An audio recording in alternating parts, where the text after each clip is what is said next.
Vengo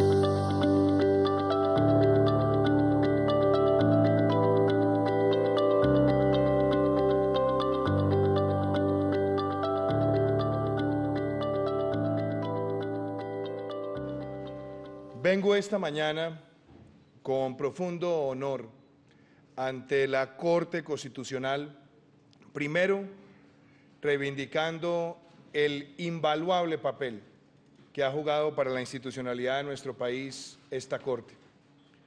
Vengo hoy con el deseo de contribuir al debate público y sobre todo de contribuir desde el punto de vista del Gobierno Nacional a lo que debe ser un principio de colaboración armónica para la protección integral de nuestra Constitución Nacional.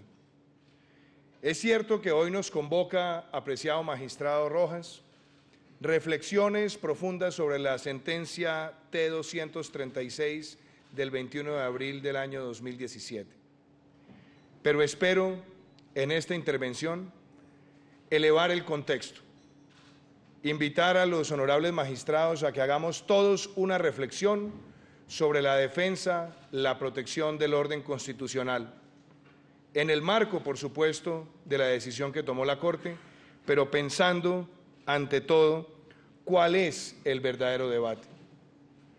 Yo quisiera plantear respetuosamente que esta no es una discusión sobre un herbicida.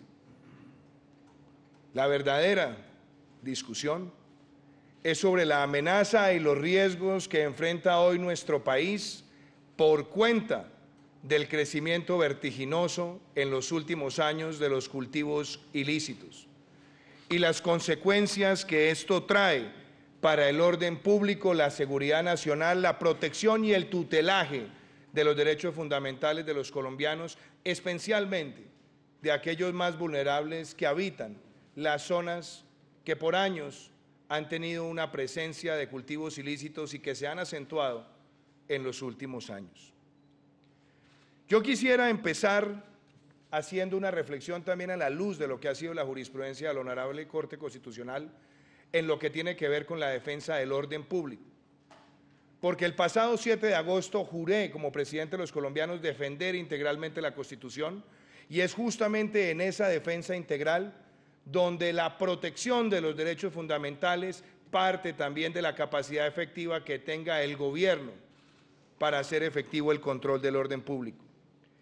Y esta honorable Corte, en la sentencia C-813 del 2014, dijo lo siguiente: el orden público no debe entenderse como un valor en sí mismo, sino como el conjunto de condiciones de seguridad, tranquilidad y salubridad que permitan la prosperidad general y el goce de los derechos humanos. Dicho eso, apreciados magistrados, no nos digamos mentiras. Desde el año 2013 al 1 de agosto del año 2018, el país tuvo el más rápido crecimiento de su historia en cultivos ilícitos. Prácticamente se quintuplicaron los cultivos ilícitos en el país.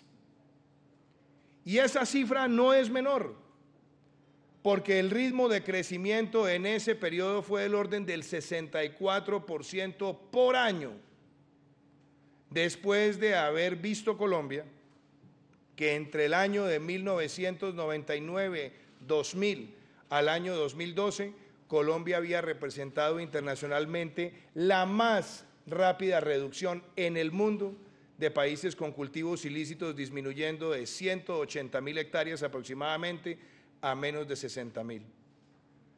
¿Quiere decir esta cifra, apreciados magistrados, que esa situación exponencial de crecimiento de los cultivos amenaza seriamente el orden público e inclusive el orden constitucional en sí mismo en las zonas donde se ha presentado esa expansión? De esa manera, podríamos decir que esa expansión tiene afectaciones en los derechos económicos, sociales y ambientales. Tiene afectación en el debido proceder y concurrir de la administración pública, genera distorsiones económicas, flagela a quienes han estado en la agricultura lícita y se ven presionados por grupos armados a hacer esa transición hacia la cultura ilícita. Esta gráfica, apreciados magistrados, quizás ilustra ese crecimiento exponencial. Ahí vemos a Colombia comparado con Perú y con Bolivia y podemos ver lo que significa en esa línea verde esa expansión tenebrosa que han tenido los cultivos ilícitos en el país. Es por eso que este debate no se centra en un herbicida, sino se centra en la disponibilidad de todas las herramientas posibles, bien utilizadas, teniendo un estricto apego a la prevención, a la precaución, pero solicitando de manera clara que las herramientas deben estar a disposición. Y lo quiero decir también porque esta Corte, apreciados magistrados, cuando hizo una sentencia de unificación en 1997, con la sentencia 476, planteaba lo siguiente: la conservación del orden público implica la adopción por parte de las autoridades de medios que regulen el ejercicio de los derechos y las libertades de los gobernados. Su aplicación debe extenderse hasta donde el mantenimiento del bienestar general lo haga necesario, con las condiciones mínimas de respeto a la dignidad humana, a los derechos fundamentales reconocidos en la Constitución. Esa expansión, magistrados, que acabo de ilustrar, tiene las siguientes connotaciones. Por un lado, hay que hacer una reflexión histórica. En el año de 1993, cuando se empezaron a consolidar cifras sobre cultivos ilícitos en el país, en los momentos más aciagos de las amenazas de los carteles de la droga, Colombia tenía cerca de 50.000 hectáreas, un poco más, un poco menos. Después llegamos a 180.000 aproximadamente en el año 99 y logramos la reducción hacia el año 2012, un poco menos de 60.000. Algo sin precedentes, que implicó la combinación de muchas herramientas. Entre esas herramientas, sin duda, estaba el desarrollo alternativo, la erradicación manual, estaba también lo que se podría interpretar como pago por servicios ambientales y desde luego estaba también de por medio el uso de la aspersión aérea siguiendo estrictos protocolos. Y esa aspersión se hizo contando con cooperación internacional y con la participación minuciosa y detallada de las autoridades locales, buscando siempre en el uso de ese instrumento la no afectación de manera indiscriminada, imprecisa, indeterminada de terceros, porque desde el primer momento en que se concebió esa herramienta se tenía claro que era una herramienta efectiva, pero que no podía entrañar una afectación indiscriminada o una afectación derivada a los derechos fundamentales de los colombianos, porque ese solo hecho habría implicado una violación de la Constitución misma. Ahora, seamos también claros, magistrados, esta expansión se da en el marco de una situación que amerita también una alerta, y es que este negocio, dada la expansión de los últimos años, ha entrañado también un aumento considerable de la productividad de esos cultivos ilícitos, particularmente el de la coca, que pasó de cerca de 3 cosechas por año a cerca de 6 cosechas por año. Nunca se había visto en nuestro país una situación de esa naturaleza. Y se ha rechazado el uso de un herbicida que además en el contexto más general en el país, en el año 2014, con los usos que tenía, apenas representaba una parte mínima de los usos que tiene ese mismo herbicida para otros fines agrícolas en el territorio nacional. Y si bien algunos han tratado de centrar el debate sobre ese herbicida, aquí poco se habla de los 4.130.000 litros de ácido sulfúrico que llegan a la selva tropical húmeda de Colombia para la producción de cocaína.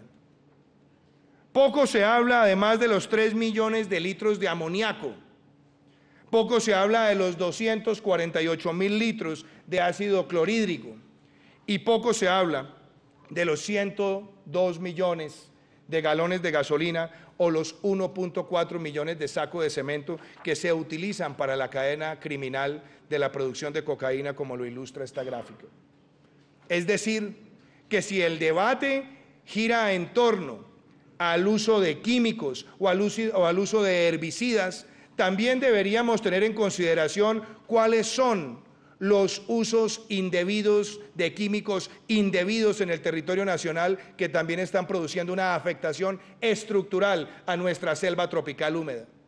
No en vano, hay expertos que señalan que por 1 hectárea que se tiene que sembrar de coca, se produce afectación a más de 1.8 hectáreas de selva tropical húmeda en el país. Entonces, magistrados, esta situación que implica revisar muy bien cuál es la amenaza, también debemos ponerla en un contexto de otro tipo de afectaciones, y allá también quiero orientar esta discusión. Este negocio del narcotráfico, ese crecimiento exponencial de los últimos años también entraña un negocio que puede estar trayendo al país de manera indebida cerca de 14.000 millones de dólares en economía ilegal, que implica lavado de activos, distorsión económica, que implica contrabando, que implica economías criminales y que por supuesto también termina generando una cadena abierta con otras estructuras criminales como la de la minería ilegal. Esta amenaza es grande y ahí podemos ver en esta gráfica, magistrados, cómo la línea oscura implicaría los ingresos producto del tráfico ilícito de drogas y la línea inferior más clara muestra lo que se ha logrado contener en el flujo de esos recursos producto de las herramientas de interdicción, de afectación del lavado de activos o de extinción de dominio. Es decir, esta discusión ya no está centrada en un herbicida. Aquí estamos hablando de una afectación a los derechos económicos y la gran afectación que se produce en el territorio cuando llegan esas economías ilegales a distorsionar, generando también una corrupción institucional tenebrosa, preocupante, con la posibilidad también de invadir las instituciones democráticas. No se entiende entonces por qué el debate para algunos no implica reconocer estas afectaciones. Y mi labor como presidente de la República es acatar las directrices que ha dado la Corte Constitucional, pero también debe ser la de proteger todo el orden constitucional en el país y plantearle a esta honorable Corte que la evolución que hemos tenido en los últimos años amerita una reflexión adicional. Y esa reflexión también implica que planteemos qué fue lo que se hizo bien cuando Colombia tuvo esa rápida reducción, consistente reducción, sostenible reducción de los cultivos ilícitos. ¿Cuáles fueron las herramientas que se emplearon y cómo se emplearon? Y ya se los dije. Se empleó la erradicación manual, se empleó el desarrollo alternativo, se empleó el pago por servicios ambientales, pero se utilizó con las debidas precauciones y con los debidos protocolos un mecanismo de aspersión que, entre otras cosas, quiero traerlo a colación de ustedes para que hagamos una reflexión sobre la eficiencia. Los grupos manuales de erradicación en el país pueden estar erradicando al día entre 2 y 3 hectáreas. La aspersión puede producir un efecto entre 120 y 150 hectáreas día. Y la erradicación manual, que es uno de los métodos que no hemos renunciado a su utilización, es 2.65 veces más costosa que la erradicación aérea con aspersión. Eso, por supuesto, magistrados, también tiene que llevarnos a la reflexión de si hay o no hay falsos dilemas en esta discusión. Porque el debate público muchas veces ha apelado a los falsos dilemas, y yo quisiera referirme a algunos de ellos. medio ambiente versus aspersión. Es cierto que existen múltiples actividades humanas con riesgos. Es cierto que existen también múltiples herbicidas que se utilizan para la producción agrícola a nivel mundial, que tienen ese debate de manera constante. ¿Cuál es la labor? Sí, la prevención, tomar las precauciones, advertir los mejores usos, pero si el debate es aspersión versus medio ambiente, es necesario que también tengamos en cuenta el daño ambiental estructural que generan los cultivos ilícitos en nuestro país, con la selva tropical húmeda y con el uso de químicos que ya describí. También me parece importante que se considere que son los protocolos y los mecanismos de uso los que pueden mitigar, no solamente en el caso de los cultivos ilícitos, sino también de los cultivos lícitos, el uso de cualquier herbicida. Esa ha sido una discusión en la política agrícola en muchos lugares del mundo y Colombia no puede ser la excepción, mucho más cuando consideramos que el herbicida, motivo de gran controversia, es apenas el 5% su uso en cultivos ilícitos de lo que se utiliza en todo el país. Es decir, el uso del herbicida en controversia tiene una utilización porcentual estructuralmente orientada hacia los cultivos lícitos y por eso hay que tener mucho cuidado con el falso dilema. Otra discusión se ha centrado en que es coca o nivel de vida o ingresos de vida. Porque se ha tratado de sembrar la idea que quienes están dedicados a ese cultivo lo hacen bajo condiciones famélicas, encontrando allí la única oportunidad. No nos digamos mentiras, apreciados magistrados. El crecimiento que ha tenido esta expansión acelerada de cultivos ilícitos muestra que esta es una industria de carácter criminal que cuando llega también a las regiones amordaza, amenaza y afecta los derechos de los propios campesinos, porque los obliga, los ciñe, los lleva a un yugo donde está presente la capacidad de influencia criminal de quienes tienen el control sobre esos territorios. Y por supuesto nosotros no hemos rechazado jamás ninguna herramienta adicional, complementaria e inclusive en muchos lugares dándole prelación, porque entendemos que hay que buscar la sustitución de las economías ilícitas por las economías lícitas, con proyectos productivos en el territorio y el acompañamiento de toda la política social del Estado. Aquí no estamos hablando ni de la bala de plata ni del único mecanismo, lo que estamos hablando es del uso en conjunto de todas las herramientas, apelando a las que tengan también más capacidad de eficiencia. Después se ha dicho también otro falso dilema. Aspersión y sustitución son antagónicos. No es verdad. No es verdad. Lo que se debe hacer y lo que se puede hacer y lo que estamos llamados a hacer es enfrentar este flagelo con todas las herramientas y hacer esa sustitución de economías ilícitas a economías lícitas de manera integral.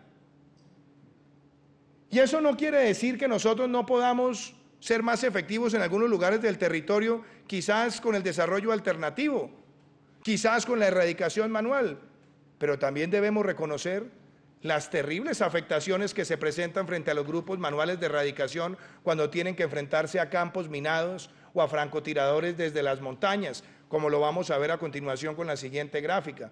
Hay una constante afectación a las vidas, a la integridad de muchas de las personas que se dedican a esto. Entonces, en lugares del territorio, la labor de proteger también la vida de quienes están prestando ese servicio al país implica reconocer que hay un daño que debemos enfrentarlo con todas las herramientas y la aspersión no puede dejar de ser considerada como una herramienta efectiva. Y quiero además decir esto: enfrentar el narcotráfico, señores magistrados, enfrentar este fenómeno que tiene hoy Colombia, producto de lo que ha ocurrido en los últimos años, también implica la defensa de la paz en virtud del artículo 22 de nuestra Constitución Nacional. Porque aquí, como lo dice también la Honorable Corte Constitucional en la sentencia C-214-2017, no obstante la generalidad del deber social de propender al logro y mantenimiento de la paz, la rama ejecutiva es la principal responsable de cumplir con la obligación de adelantar los medios pertinentes y necesarios para proteger la seguridad de los habitantes del territorio nacional. Magistrados, no se pueden limitar las herramientas. Limitar el uso de las herramientas ante este fenómeno, ante esta amenaza, puede afectar la capacidad misma del Estado de proteger la integridad territorial y los derechos de muchos colombianos. Pero ustedes se preguntarán, ¿cómo ocurrió esto? ¿Cómo llegó el país a esta situación? ¿Qué se hizo mal? ¿Cuáles son los problemas que han envejecido mal? Y quiero ser claro, esta no es una discusión ideológica, esta no es una discusión antagónica entre el gobierno actual y los gobiernos anteriores, esta es una discusión factual y orientada a la defensa integral de la Constitución Nacional. Yo quisiera describir qué pudo haber detonado esta situación. Es la confluencia de muchos factores, honorables magistrados. El primero, se desmontaron prácticamente los grupos de erradicación manual en el país. Ahí van a ver ustedes esta gráfica dinámica que va mostrando cómo año tras año se va expandiendo el área sembrada de coca. Y es coincidente que esa expansión se da también con la eliminación de gran parte de los grupos manuales de erradicación, que en el año 2008, honorables magistrados, llegó a tener 250 grupos de erradicación en el territorio y cuando empezó nuestro gobierno teníamos 23, que los pueden ver en la pantalla. La línea negra muestra la reducción acelerada de los grupos manuales de erradicación y vemos también la coincidencia con la expansión del área sembrada de coca. Lo segundo es que se debilitaron muchas herramientas de cooperación interinstitucional, lideradas en su momento por el Ministerio de la Defensa y el Ministerio de Justicia. Pero la tercera, que la vamos a ver ahora a continuación, es también esa coincidencia, es también esa clara realidad de la puesta en suspenso del programa de aspersión aérea con el crecimiento vertiginoso de los cultivos ilícitos. Las herramientas más efectivas se fueron desmontando y ahí lo podemos ver. Ahí se ve en la línea roja la reducción, la suspensión y el crecimiento dinámico de los cultivos ilícitos. Es decir, nos hemos ido quedando sin las herramientas necesarias para enfrentar la más grande amenaza al orden constitucional en muchos lugares del territorio nacional, apreciados magistrados. Y se crearon también incentivos perversos, y simplemente lo dejo como reflexión. Si nosotros estamos ofreciendo dinero de manera indeterminada en el tiempo para que se pague por la erradicación, hay un doble incentivo perverso. El primero, el sembrar y comercializar lo sembrado. Y el segundo, recibir el dinero por desmontar lo ya sembrado. Por eso es muy importante que se acotaran los tiempos, las listas y el número de beneficiarios, porque de lo contrario estaríamos generando una invitación flagrante, amenazante, para que el país siguiera viendo expandir el área sembrada de cultivos ilícitos. Y yo no puedo dejar de mencionar también dos aspectos. Es un aspecto que tiene que ver con organizaciones criminales en países vecinos, donde nosotros podemos ver las graves trazas que hay, porque en esos países se ha sido permisivo con las estructuras del narcotráfico, por no decir que en su territorio tienen además socios de grupos armados organizados que trafican con droga. Esta gráfica muestra las trazas en rojo de lo que son las rutas del narcotráfico por la costa del Pacífico, por el litoral.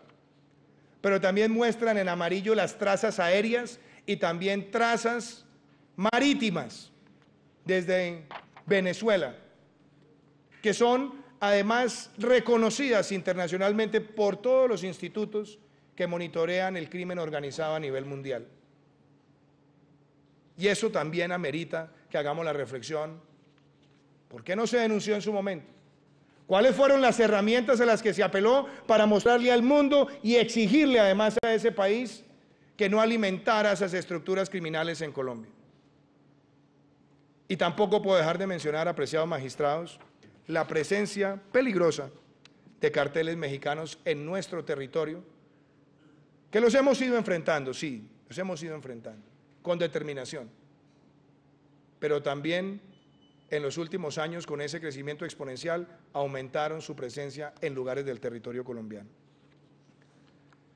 Ante esta descripción, yo tengo la responsabilidad de venir a esta corte y decirles qué hemos hecho, cómo hemos actuado y hacia dónde queremos orientar la acción del Estado. Y cuáles son las afectaciones integrales que trae este fenómeno para Colombia. Y ahí también quiero detenerme. Porque si pensamos en la visión integral, yo necesito dejar claro que aquí también hay problemas de salud pública que nos llevan a ver a Colombia ya no solamente como un país que comercializa estupefacientes, sino como un país donde el consumo se ha convertido también en una amenaza para muchas familias colombianas, para nuestra juventud. Las cifras del Observatorio Nacional de Salud indican que en los municipios donde tenemos mayor presencia de cultivos ilícitos, hay 82% más probabilidades de morir por violencia. Y eso es un problema de seguridad, pero también es un problema de salud pública. ¿No nos preocupa eso? Claro que nos tiene que preocupar y por eso la visión debe ser integral. También el Estudio Nacional de Consumo, que ha mirado lo que ocurre en la población escolar, muestra que entre el año 2012 y el año 2017 el aumento del consumo en menores fue del 12%. Y no dejaría además de decirles que los mismos indicadores muestran que el consumo de adolescentes se disparó. Déjenme, yo también hago referencia al medio ambiente, apreciados magistrados. El 24% de la deforestación que ocurre en Colombia la están originando los cultivos ilícitos. Y aquí lo pueden ver además en esta gráfica que he traído para su consideración. La dinámica histórica de deforestación, que es lamentable para un país que ha perdido cerca de 200.000 hectáreas por año en las últimas décadas, se ha acelerado por el aumento vertiginoso de los cultivos ilícitos. Y además tenemos casi de 3.5 toneladas por hectárea derramadas de químicos que producen afectación ambiental. Y si me permiten decirle algo todavía más escabroso, en los últimos años se ha visto ya presencia en el 30% de los parques nacionales de Colombia de los cultivos ilícitos. Valiéndose de la protección de los parques nacionales, carteles y productores han llegado a invadir esos territorios. Y ni qué decir también de la forma inclemente y violenta como la que han tratado de emplear para llegar a los resguardos de los pueblos indígenas, afectando su cosmovisión y el tratamiento excepcional que les da la Constitución Nacional. En materia de seguridad y defensa, por supuesto, esta expansión ha permitido que grupos armados organizados como los Pelusos, el Clan del Golfo, los Puntilleros, el ELN, el Oliver Sinisterra, aumenten presencia en lugares del territorio nacional en los últimos años. Y enfrentar este fenómeno también significa quitarles a ellos la principal fuente de ingreso. Y la principal fuente de ingreso que la utilizan complementariamente para otras actividades criminales, como el uso indebido de la minería, los vertimientos indiscriminados de mercurio en muchos de los ríos de Colombia. Y también quiero plantearles esto, apreciados magistrados. Lo que ha venido ocurriendo con los líderes sociales nos duele a todos los colombianos, porque amenaza nuestra democracia, porque amenaza la libertad de expresión, porque amenaza la libertad de asociación. Y aquí quizás quisiera ilustrarles que en los municipios donde hay más presencia de cultivos ilícitos, se ha generado una mayor presencia de crímenes y de amenazas contra los líderes sociales de nuestro país.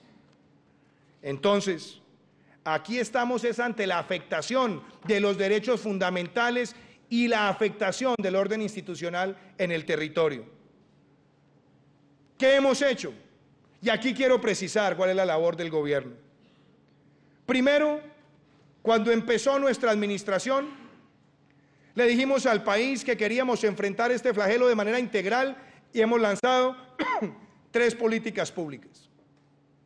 Ruta Futuro, para enfrentar el problema de las drogas de manera integral, desde salud pública hasta la afectación grave y necesaria de esas estructuras criminales.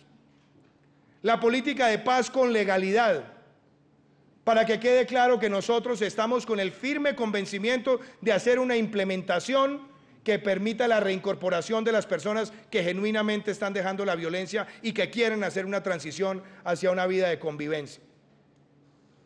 Y hemos lanzado una política de seguridad nacional que ve la protección del medio ambiente, magistrados, de los ríos, de los bosques, de la biodiversidad, en un país que tiene la mayor biodiversidad por kilómetro cuadrado después del Brasil, como un elemento de protección permanente y estratégica por parte de las autoridades.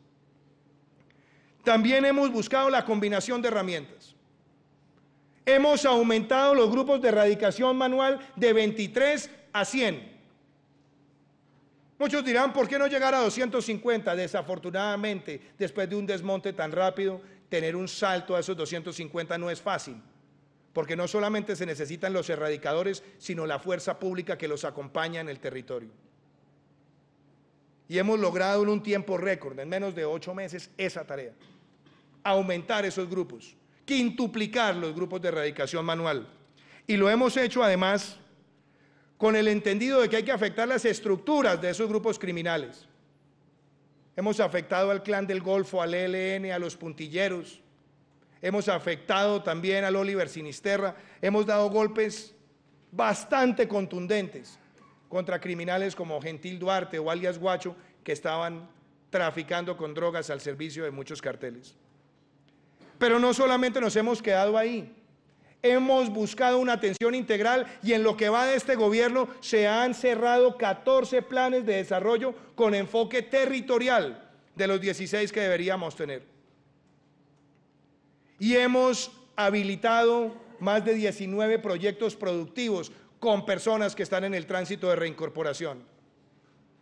Hemos llegado a las regiones donde hay afectación buscando la llegada integral del Estado con proyectos sociales. Hemos invitado al sector privado para hacer desarrollo alternativo, para enfocarnos en otros cultivos.